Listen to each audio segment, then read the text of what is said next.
लघुता और प्रभुता दो शब्द है।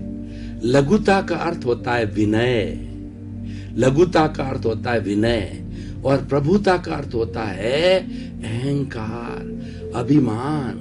ये एक दूसरे से विरोधी है। विनय सब गुणों की खान है। जिस व्यक्ति में विनय होती है उसके साथ में सभी गुण अपने आप आ जाते हैं। इसीलिए कहा गया है कि विद्या ददाति विनयम। शिक्षा है, ज्ञान है, विद्या है, उसका निष्पत्ति क्या है?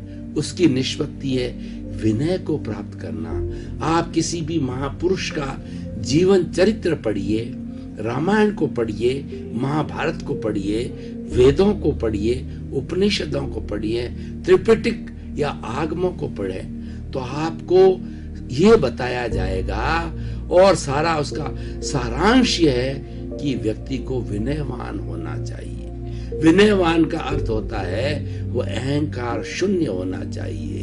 और जब व्यक्ति में अहंकार आ जाता है तो उस व्यक्ति का हराश चालू हो जाता है। आज हमारे इस जगत के अंदर सबसे बड़ी समस्या क्या है?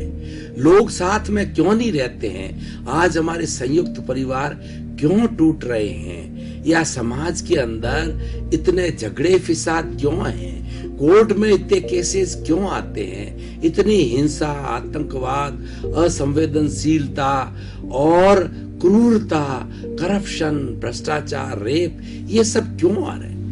ये इसीलिए हो रहे हैं कि व्यक्ति इगोस्टिक हो गया है, व्यक्ति स्वार्थी हो गया है, व्यक्ति सेल्फ सेंटर्ड हो गया है, उसके कारण होता है। परंतु वो गलत है। इसको जंगल का राज कहते हैं। और इंसानियत का राज क्या कहता है? सर्वे भवन्तु सुखिनः सर्वे भवन्तु निरामया।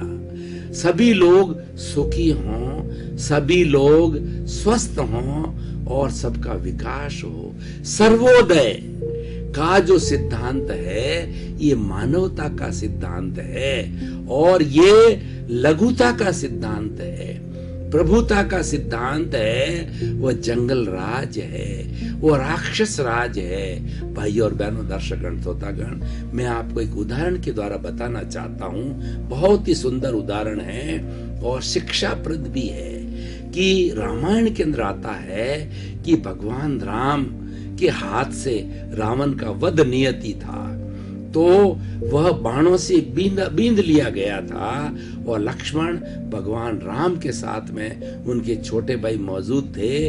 तो उन्होंने कहा, लक्ष्मण तुम रावण के पास में जाओ, ये वेदों का ज्ञाता है, संसार का सबसे बड़ा पंडित है, ये शिव भक्त है, शिव जी का इसको आशीर्वाद है, जाकर के इनसे सभी तरह की विद्याएं ग्रहण करो, चाहे शिक्षा की विद्या हो, वेदों की विद्या हो, सभी तरह का ज्ञान इनके पास में है। और इनके समाप्त होने के बाद में इनका ज्ञान भी समाप्त हो जाएगा, तुम जाकर के वो ज्ञान लो।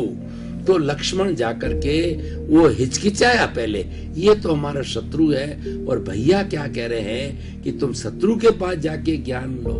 लेकिन बड़े भाई की आज्ञा का कभी भी लक्ष्मण ने लोप नहीं किया, उसको जो है डिसऑर्डर नहीं किया, उस ऑर्डर को माना और वो चले गए।